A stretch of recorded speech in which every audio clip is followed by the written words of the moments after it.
Good evening.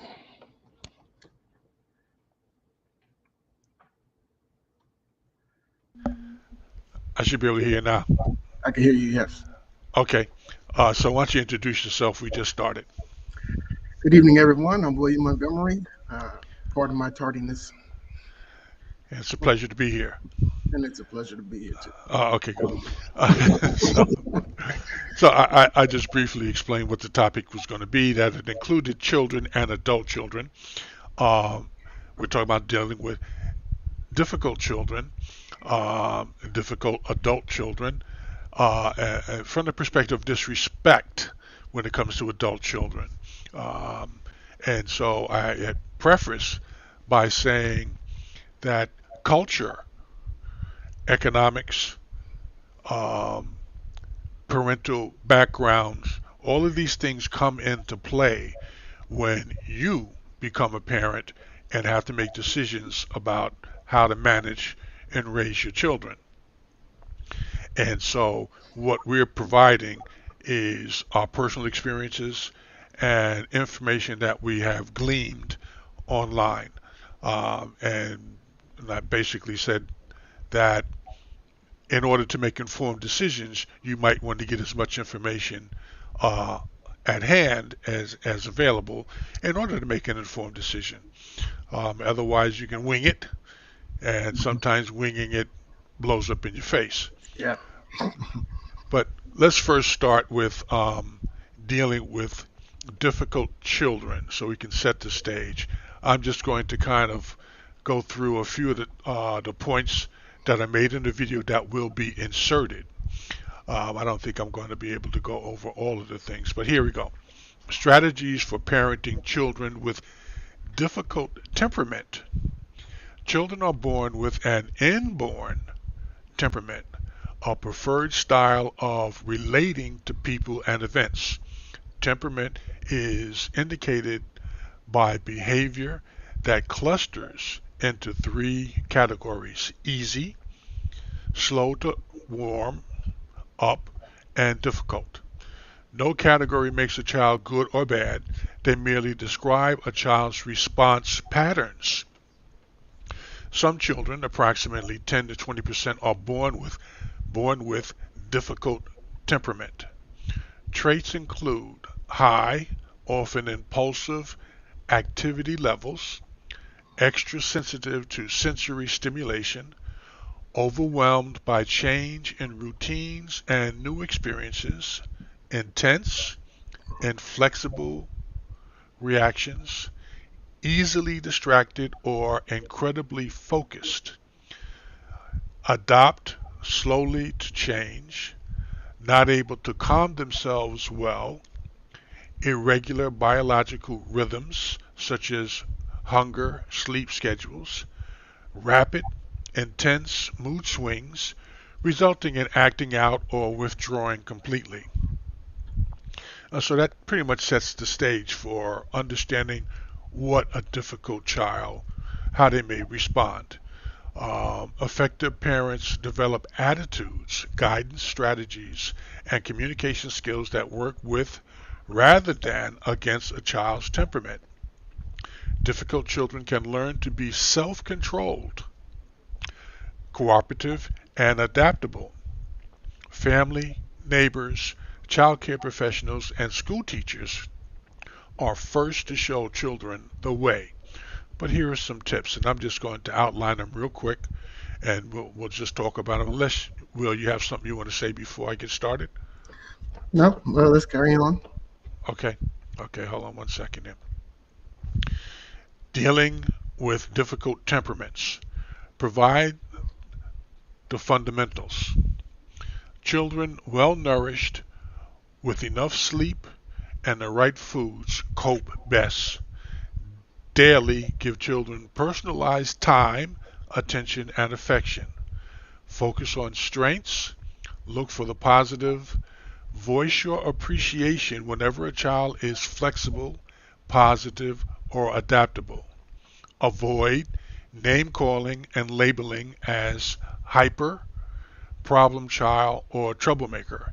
Labels chip away at self esteem. Always encourage self-awareness and coping strategies. Example, starting a new child care is hard.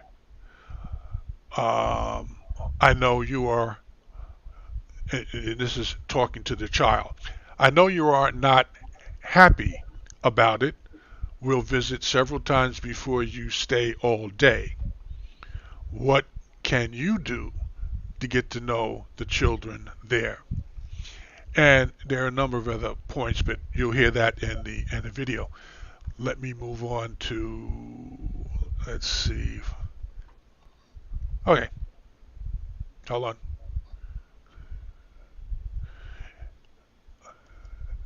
Comments? Well, yeah, I mean, it's definitely like being able to pay attention to your child and learn its their different idiosyncrasies would help. Because I mean, if you're not aware, if you don't pay attention to what behaviors your child has, it'll be hard to determine how to respond.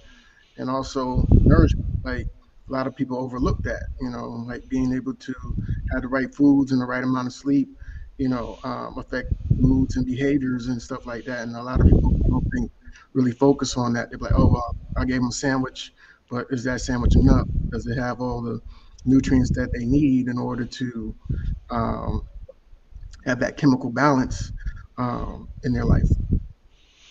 Well, that's true. Um, it's not always a pleasant situation, I would imagine. I mean, I have not had to raise a difficult. Oh yeah, I did have an experience with a difficult child. Um, yeah, we Hmm. won't. We will not name that person, but Wonder who that yeah, could be. huh? I said, I wonder who that could be. Yeah, yeah. But I have to say that there were warning signs that were there that we did not realize how much they may have affected the child. Um, you on the one hand, because it wasn't my biological child, um, I guess I just assumed a lot that all children should be treated the same way, and when they act out, they should be treated the same way as you treat any other child. But that particular child had issues from birth, had issues from being reared by her parents, and other traumas that had happened in her life that we may or may not have known about. Mhm. And so there was a lot of acting out. There was a lot of um, uh, unacceptable behaviors. And when we attempted to deal with them and did not get the responses that we assumed that we would get, it became frustrating Mhm. because you only want to go but so far with a child. An adult, you know, you get what you're looking for. Got hit upside your head. Yeah. So Mhm. Yeah. you get the point. Okay, I hit you upside the head. But Mhm. with a child, you really can't do that because it's not right. It's not fair, and it's criminal. Mhm. But anyway, um, sometimes parents don't really recognize or accept the fact that they have a difficult child. Mhm. Well, oh, Johnny's in his room and he's tearing the place up. That's what he does. That's his room.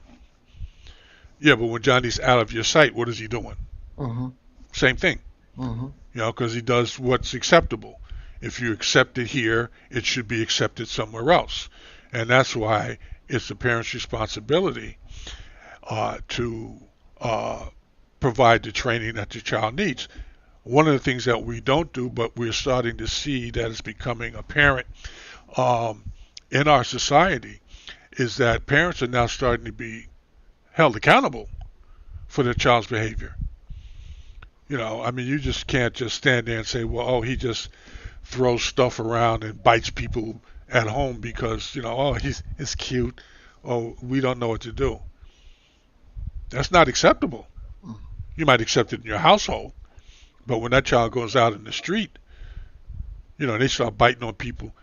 Not only could they get really hurt bad, but there's going to be consequences. Mhm. And people aren't going to look at the child as being the problem. They're going to be empathetic to the child and look at the parent. And what were you doing? You Mhm. know, uh, Um, hey, I kind of think that was always the case. It's just it hasn't been that pronounced where people thought that that was what was going on. Like, if a child breaks a window, that child doesn't have a job. Who's going to pay for it?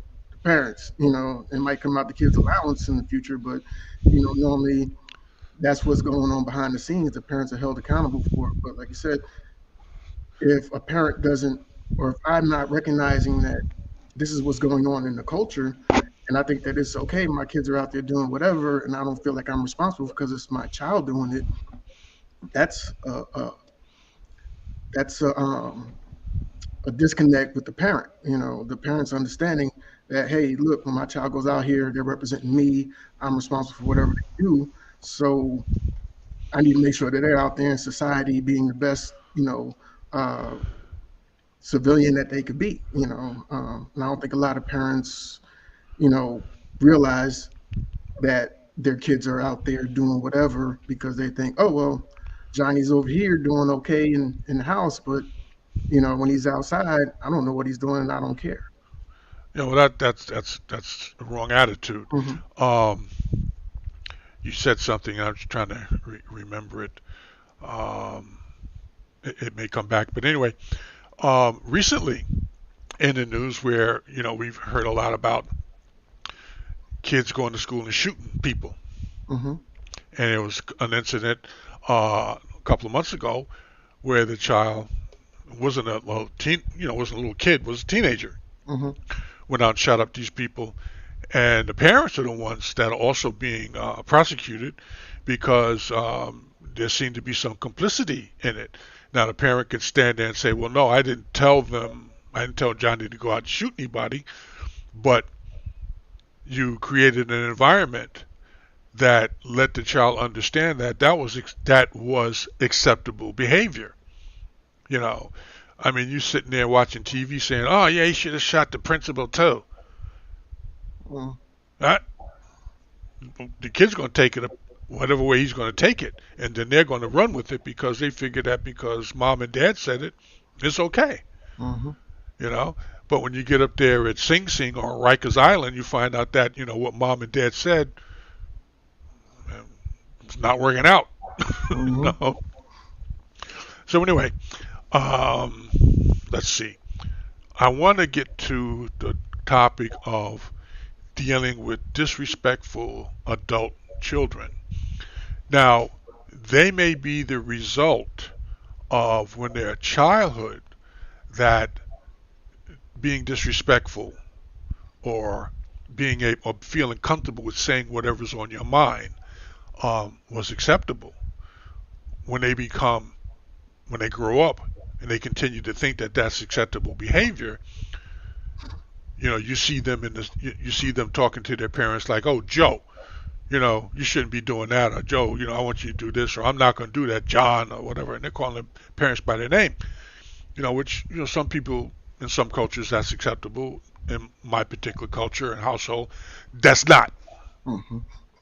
okay. So that it's just how it is, and it's not personal. It's the way I was brought up and the way I understand and the way I would treat other people in their households. If I'm dealing with adults, it could be Mr. So and so unless I really know them.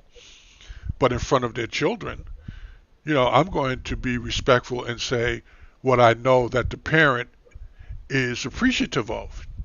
I'm not, well, Mr. Jones, if I'm doing business, I might feel that way.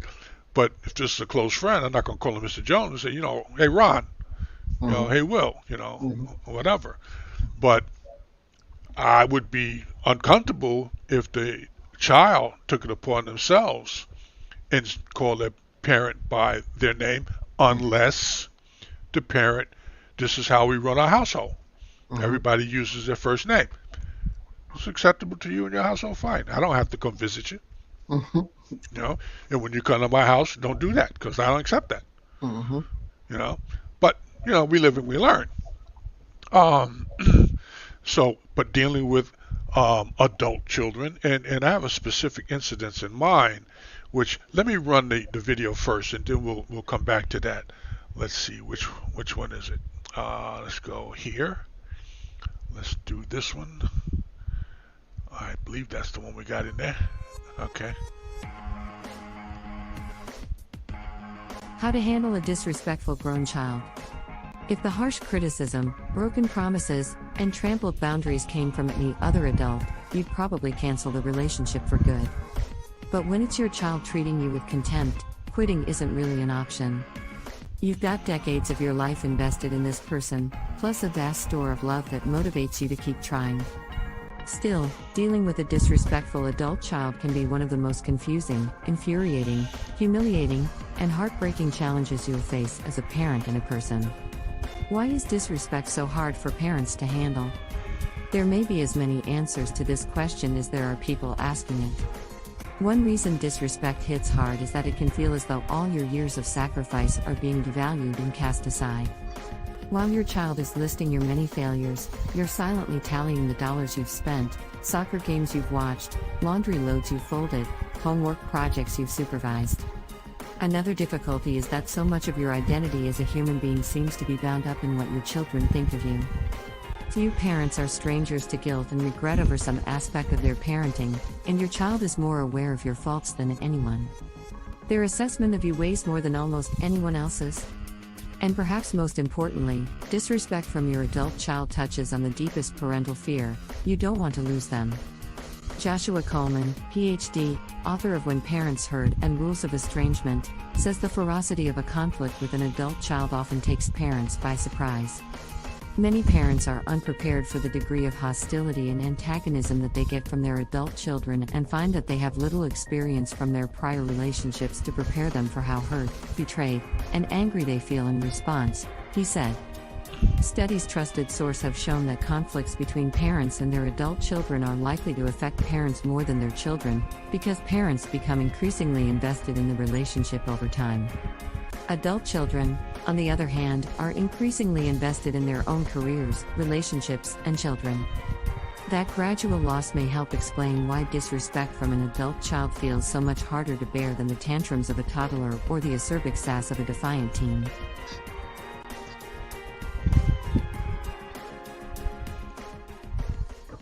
Okay.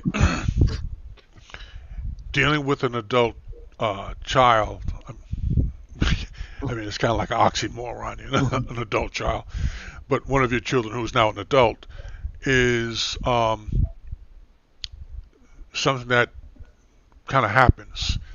You know, all of a sudden you realize that, you know, it's no longer a toddler and actually, you know, can drive a car, you know, or hold a job or something like that there. And so while in your own eyes as the parent, you still see the young toddler bouncing around or whatever, you know, this is clearly an adult now, and they can make their own decisions and live with the consequences of their decisions. As not only a parent, but a grandfather and a great-grandfather, you know, excuse me, I've had to deal with that several times over the course of my life. Mm-hmm. And, you know, you live and you learn. Some things you just have to, when it first hits you, you know, you have to kind of get a hold of yourself and back up and say, oh, you know, because the first time that happened with me, I'm like, you know, wait a minute, you know, who's in charge here, me or you? You know, and I was probably out of line, but I do say this: there's a way to handle these situations when they do come up. It's not always a personal attack. It may be the result of other things that's going on in that young adult's life that have brought them to the point of, you know, they're frustrated, you know, or anxious about something, and you just happen to be the one in the room at that moment in time.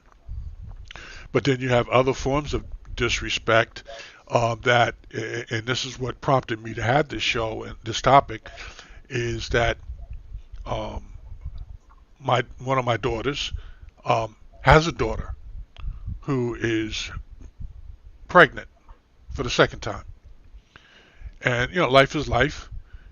She's not married. And she was at my daughter's house, and my daughter was having a conversation. Oh, no, her two brothers were having a conversation that kind of got out of hand, and the mother, was trying to intervene. And here's the daughter. Now, she's older than the two brothers, and she has an opinion that is contrary to the mother's operation. This is how mom handles it, how she's always handled it. And then now suddenly you're an adult and you're there and you're all in the Kool-Aid and don't know the flavor. Mm-hmm. Then it goes south, the conversation between her and her mother. And so a mother gets to the point of, wait a minute, like, you need to understand what your position is. Mm-hmm. Number one, you're the child and I'm the adult. Number two, you're living in my house. Number three, I will deal with you. Mm-hmm. So you got all that in front of you and you still got your mouth running. Mm-hmm. So it's like, this is not going to work out really well. I can see Mm-hmm. that. And I'm listening to this as third person. And so, yeah, I got an opinion. But I thank God that I haven't had that kind of a conflict to deal with. Because I'd probably look at myself and say, well, you failed this. Because you haven't set the stage for how these kinds of interactions should be played out. Personally, I'm not going to have my children arguing amongst themselves at whatever age in front of me. That's I'm not going to have that. Mm-hmm. And then when they're adults, you should be able to work this out without having to get, pull your hair out. Mm-hmm. Okay. And number three, I'm going to intervene and say, look, you go here, you go there, knock it off. Mm-hmm. But then when one becomes more belligerent or more stubborn about it, now I'm in the middle of, I got to take it to the next level, and it's not going to be pretty. All right. So you really want to, as the parent, to be successful at one of those earlier stages, so that it don't get to that stage where it's everybody's up here and we ready to go to blows. Mm-hmm. And sometimes it just takes a cooler head, But the bottom line is respect. If your children respect you, they'll, okay, I need to pull it back a little bit. This ain't the place, this ain't the time, or more importantly, I'm not going to resolve my issue in this venue acting this way. Mm-hmm. The other one, I might be right, is all get out. But what's the value of being right when everything else falls apart? Mm-hmm. The best thing is to say, let me leave that here. I can't deal with that right now. I'll Mm-hmm. come back, or you come back, whichever way. But dealing with grown children, and my final point with that situation with my daughter, when she had got to the point where it was here, she told her daughter, it's time for you to leave. Because I'm not having that here. Mm-hmm. And so now, the daughter, my granddaughter, digs her heels in and said, well, I'm not going to let you see your grandson. That would be my daughter's grandson, and that would be my great-grandchild. You see? So I'm looking at this as being, there needs to be some help here. Mm-hmm. And probably somebody with a license to help should be called in. Because this is personal up and down the line. Why would you, because you're angry about your disrespect and you face the consequences, now you're going to take it out on everybody, and it don't matter who suffers, Mm-hmm. So Yeah, let me stop there and see if there's something that you want to add. I'm sorry. Well, no, but that is a complex situation. Clearly, um, I believe in that's your household. You run it the way you want to run it. I may disagree. I may agree. It's not my place to say anything. Hey, I got some stuff going on. Let me exit stage left. Y'all handle it. If you want my opinion, we could talk about that later. But right now, y'all clearly have something that y'all have to deal with. It's none of my business. I mean, yeah, you're my family and my blood. You talking to your child, that's on you. Hey, if you're my brother or my sister or whatever, later on, hey, I was there and everything was going on. I kind of felt you might have been wrong, or you know what, or you were right. Either way, but at that particular time, you're in the mix. You're doing that. My opinion means nothing. It means something to me, but it don't mean nothing to you at that particular time because you got to work out what you got to work out. Now, like I said, if you say, hey, you were here earlier, and do you think I was wrong or do you think I was right? Hey, that's something that we can discuss as individuals at a later time. But you dealing with your children, that's on you. You're responsible for them, not me. And unless you doing something to abuse them, then I might have to step in and say, hey, I'm not trying to see you go to jail. So you're gonna have to chill out because I love you and I love them. So but anything less than that, hey, that's on them. Let me just go ahead and step out the way. But yeah, that my sister's household is her household. Mhm. The child should stay in the child's place. When you get your household, you run it the way you want to run it. She run it the way she want to run it, and that's at the end of the day. As long as you ain't abusing somebody, it is what it is. You live and you learn. You make mistakes, you learn from them. You do the right thing, you learn from it. So, but you have a lot of young folks. Well, I had this one situation, well, not with me, but a friend of mine. They were dealing with their adult child, adult, son, and he was, in my opinion, very disrespectful. Like using all different types of languages, calling her out her name, the lady. And I'm like, you know, it's like I would never say anything negative about my mother. Like if somebody says something about my mother, we have a problem. Okay. So me saying anything or thinking anything negative about my mom, that doesn't cross my mind. So when somebody says something negative about their mother or talks, sideways to their mother, I'm like, what's wrong with that person? And come to find out, I mean, this was like a couple months ago. Come to find out, he finally came around because he did the same thing. Like, well, you you can't see your grandkids. Like who does that? You mad at your mother, and now you're trying to make her suffer by not letting her see her grandkids when you're probably gonna need her help more than she's gonna need your help. She Mhm. raised you, she babysits for you when you need childcare, and you're gonna say you can't see your grandkids. Like that really makes no sense. But he finally came around, apologized to her, and come to find out he has uh, some some stuff in his past that he had never dealt with. He felt like she had left him, or like she was working a single parent, and he had like these residual negative feelings about it. And he has an older sister. He felt like she spent more time with the older sister than him. So it's like sometimes you have these layers of different things going on through the years, and you never know what's bothering that child until they blow up. They may have had a quiet lifetime, no issues or whatever, but it's sitting there boiling over in them, and then it doesn't come to the surface until they get to adults when they feel like, oh well, now I'm in a position where I can say something. I can say whatever's on my mind because I'm grown.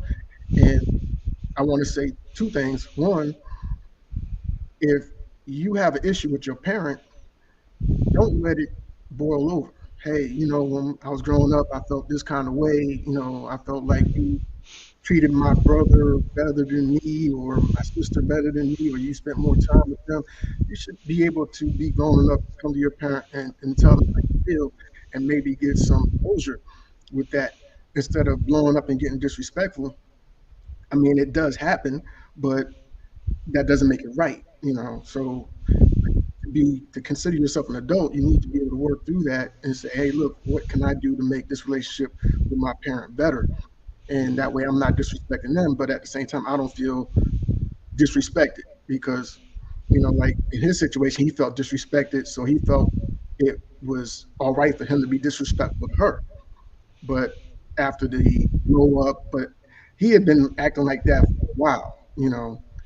But he recently just came to that understanding that the problem was with him and how he viewed his childhood, and he had to come back and apologize. Which I was like, you know, like I recognize that as him growing as an individual. You know, like you didn't notice before, now you came to be aware of yourself and your shortcomings, and you stepped up to the plate to apologize to your parent for your behavior.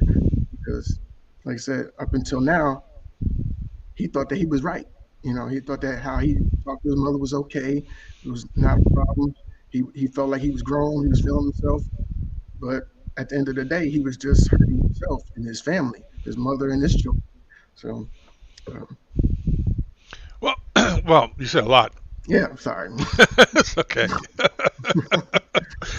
um, you know, people, yeah, we carry baggage, and we've talked about that. And as a way to handle that, um, you kind of know when you have an issue with somebody. You may not necessarily be able to put your finger right exactly on the issue, but you can come close enough to the zip code to say, all right, that's pretty much where it's coming from. And the thing about growing up is the way you handle things. You have some kids that are 5, 6 years old that are pretty much grown because they understand how to handle, situations. Even if it's something that they never dealt with before, they kind of figure out, well, the best thing to do is this or that at this moment in time or whatever, you know. But the fundamentals that they work from are those that we all should have had an opportunity to learn over the course of the years till we've grown. For example, and we've talked about this, honor thy mother and thy father, which is in the Bible. I think that's Luke, and I can't think it, but I do have it written down somewhere. Um, um, Honoring them does not necessarily mean that I have accepted everything they've done or I agree with everything they've done. Honoring them is understanding the value that they've had to me. Hmm. They changed my pissy diapers, Hmm. you know. They washed my stank behind, Hmm. and now all of a sudden I'm grown. Hmm. Well, I ain't as grown as them, And then there may come a time where you have to change their pissy diapers. Hmm. Now what? You Hmm. know, do you really feel grown then? So there's a way to handle it though, Hmm. and that's the key to it. I may not agree with how you run your household, but it's not my purpose or not my place to stand in the front of you and your family. And I mean, unless it's something like a real major issue going on Hmm. there, and you got the police coming or something, Yeah. you know, to voice my opinion, because that's just my opinion. The best thing for me is take my behind on out the door and say, hey, I'll talk to you later. Call me. Hmm. You know, you know. Yeah. Otherwise, you want to be respectful. And as you pointed out, listen, if you want my opinion, ask for it. Even then, I need to be cognizant of the fact of how I'm going to do this. I'm Hmm. not going to just blurt it out. Oh, you're an idiot. You say, look, well, I don't agree with how you handle that. Hmm. Maybe you might want to consider doing this or that there, or did you think about, statements like that there kind of, help you get your point out and get it across and be received. Hmm. No sense of offering an opinion about something if nobody's trying to hear it. True. It's wasting your time Hmm. and your breath. So anyway, um, I got one more video, short, and I think this is the one on dealing with what might be the cause of this disrespect from the child. Let's see here. We can do this and put this in there and start it. What could be causing the disrespect? Exodus 20:11 KJV, 20 And God spake all these words, saying, 12 Honor thy father and thy mother, that thy days may be long upon the land which the Lord thy God giveth thee. U.S. Census reports indicate that roughly a third of young adults, ages 18 to 34, live at home with their parents. That's around 24 million people. A quarter of those in the 25 to 34 age brackets are neither in school nor working, giving rise to a new name for this life stage, emerging adulthood. With many of the milestone markers of adulthood postponed, frustration and stress may be affecting every relationship in the house. For some families, a very different kind of independence is at stake. When an adult child helps care for an older parent, the shift in roles can cause a host of complicated feelings. In a 2018 study Trusted Source, researchers explored conflicts between adult children and older parents, finding that tensions flared when the two had different goals. What the parent wanted, for example, I intend to drive to the grocery store on my own, sometimes conflicted with what the adult child wanted, I'm driving, you'll wreck the car, sparking emotional fireworks. The more stubborn the parent is, the more negative the adult child's mood may become. These two ends of the spectrum certainly don't encompass all types of conflict, nor can they fully explain hostile disrespect. Cultural perspectives, family dynamics, and individual issues may also contribute. Below are some possible explanations to consider. Home truths. As reluctant as we may be to hear harsh criticism from our children, no one parents perfectly. Your choices and even your personal characteristics may have created hardships for your children whether you intended them or not. The anger aimed at you, even if it feels disproportionate, may be the result of past events or injuries. Mental health. If you're parenting someone with a serious mental health condition, you've probably already experienced significant stress over their well-being. The anxiety may have even affected your work. A mental health condition, Coleman says, can affect 1. How your child perceives you, 2. How your child communicates, 3. Whether your child can consistently manage emotions, and 4. Whether your child can correctly pinpoint the cause of the conflicts between you. Substance use. If your adult child has an alcohol or substance use disorder, the impact on your relationship can be profound. Substance use can ramp up emotions, increase the tendency to blame others, and impair the ability to communicate in a healthy way. Influence of others. It's possible that your adult child's animosity toward you is being stoked by someone else in their life, a friend, spouse, or significant other. It's also possible that your spouse or former spouse has shaped their opinion of you, or has exerted pressure on them to separate from you. Current research shows that children who have been victims of parental alienation syndrome are far more likely to see the other parent as bad or unloving. Therefore, it's easier to develop a narrative of the estranged parent as contemptible and not worth respecting, Coleman explained. A history of abuse. If your spouse spoke to you or your children in an emotionally abusive way, your child may take the same liberties with you. For example, have found that those who had been exposed to abuse as children were more likely to abuse their elders later in life.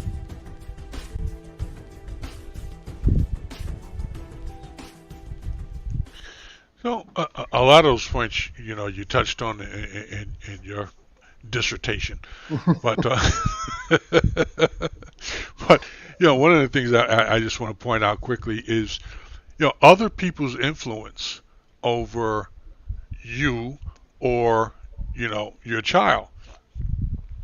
How other people run their households is how they run them. You have to be careful in how you select a friend or partner or whatever, and because you're marrying or you're meshing here two different people, yes, two different environments, whatever.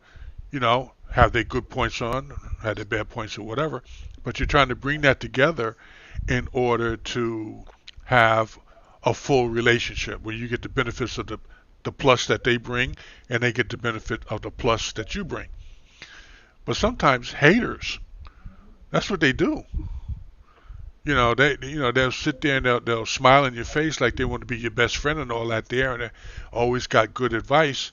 but their motive is just to destroy you and to destroy what you have because they're jealous. They don't have it and they can't get it, and they're not comfortable. They wouldn't be comfortable with it because they don't understand it. Mm. They just see it as something. Well, you got all this, and how come I ain't got it? As opposed to, well, how do I get it? Mhm. Or easier, let me just take yours, and then you don't have it, but I got it, type of a thing. So you got haters all over the place, and that happens too often in relationships. You got people out there who are, we're still talking about uh, disrespectful and adult children.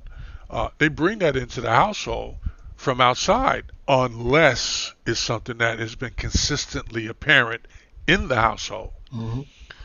If you treat your partner a particular way, disrespectfully, you don't think that that child hears that and understands that this is the way, or believes that this is the way you're supposed to act. And so when they grow up in their relationships, they conduct themselves the same way, and they will conduct themselves the same way with you Mhm. when they find themselves in the position of, well, I may not be as old as dad, but I'm as tall as he is. You Mhm. know, I may not be, as you know, thick as dad is, but I can hold my own. Mhm. And doesn't always work out. Yeah. Just because he's old and fat don't mean he can't get one in there. Now what? Mhm. Oh man, I've been working out at the gym and I should have been able to take him down. It comes with old age and experience. Mhm. You got snuck. Mhm. Okay. Tap that chin. You didn't see that coming, did you? Mhm. Okay, fine. But anyway, um, there's all kinds of influences out there that cause this. But what I guess the goal is to strive to create a good, wholesome um, home life that your children will take with them and want to create in their home life, and also pass that down. We may not all be perfect, and we have to understand that. We have to also understand that just because you're right, you have to understand when right makes sense and when right needs to be just don't say nothing. Mhm. Let them figure it out. you know, I know better, but you want to go out there and play in traffic? Man, go right ahead. you know? Hopefully it works for you. Yeah, But let me but know. Let me know how it works for you. You know. because you have a lot of people, like you said, haters. But in their mind, they feel like they're right, and that's the problem. It's like you have, you know, parents. They may not be together. You have one talking about the other talking about the other. You're really damaging that child Mhm. because if you separate, you know, if you're a father talking bad about the mother of your child in front of the child, you're scarring that child, and you might be causing them to have a toxic, or you're putting toxicity into their mind about people that they care about or people that they're closely related to. Mhm. You may be damaging their ability to relate to other people just simply by doing that. Mhm. Relating to their mother, or if you're a mother and you're talking bad about the father. Like, it doesn't matter if you like them or you think that they're doing the right thing. If this is part of that child's life, he knows who their father is, and you're talking bad about them, then you know he might turn that negativity towards you or towards the father. Either way, so you don't really understand, you really don't know what kind of damage you're doing when you do that. You may think that you're hurting the father or the mother, whoever's doing it, but it may wind up just be damaging your child and damaging your relationship with that child in the future. And you kind of need to address that and understand that, look, I might feel some type of way about this person, but this is their relative, and how they take that, me putting this negativity into their life, to damage them. And so I need to stop that. I need to keep my thoughts to myself. Like, hey, your dad is there or your mom is there. They love you very much. They're doing everything that they can to be there for you or what have you. and just appreciate what you do get from them. And you can't be like, well, your dad only sent $5 last week. Your dad broke. You know what I'm saying? Dad ain't got no bread. You know what I'm saying? Like, it's like you're damaging that child, Mm, and you don't really realize how deep that cuts. mm, And then when it starts lashing back out at you, then it's like, why are you so angry? Well, you separated me from my dad. You kept bad mouthing my dad, and you're like, well, I was just telling the truth. Yeah, but now I was hurt by that. You weren't hurting him, you were hurting me. So now they're retaliating on you, and it's like, well, I'm I'm I'm your blood. Say I took care of you. Well, they're my blood too, and you drove a wedge between me and them because of all the negative stuff you said about them, and I don't think that was right. And like I said, you never know. You know, it could go either way. It's heads or tails or eeny meeny miny mo. You never know which way it's going to go. mhm. You know you're right. You have to be careful in how you handle things in front of your children, um, because all right, like the example you gave about we don't have any bread because Dad only spent only brought home $5, but you didn't give them any context to understand that. Hmm. Dad could have got fired on Monday Hmm. morning, Yep. and his check came in on Friday evening to $5. He only had an hour's work. Now Hmm. what? You know, was it a legal firing? The child doesn't know that. They don't, and they wouldn't understand that. Hmm. The issue might just be, well, we just don't have enough money right now, and we're working on it. So let's try to mash that bread up and make bread soup, and we'll be good. Hmm. you know? Hey. um, because again, the shoe could be on the other foot. Hmm. You Easy. never know when it's coming and when it's going to hit, and then suddenly you're not doing holding up your end of the bargain, and the child is sitting there looking at you. Well, what's the problem? And then the father comes in with, yeah, well, your mother was out, working, Mm. and I don't mean working. Okay. And so now the kid is all screwed up. What do you mean Mhm. working and not working? I mean, I understand that. But anyway, um, I think, are there any closing thoughts Well, that you have? well, we would like to extend the opportunity for our viewers to recommend topics for us to discuss, or if they would like to be a part of the panel, please hit us up in the comment section, and we'll see what we can do about getting that topic talked about, or getting you on as a panelist. Okay. And we will be back again next week, God willing, and the creek don't rise. And the creek don't rise.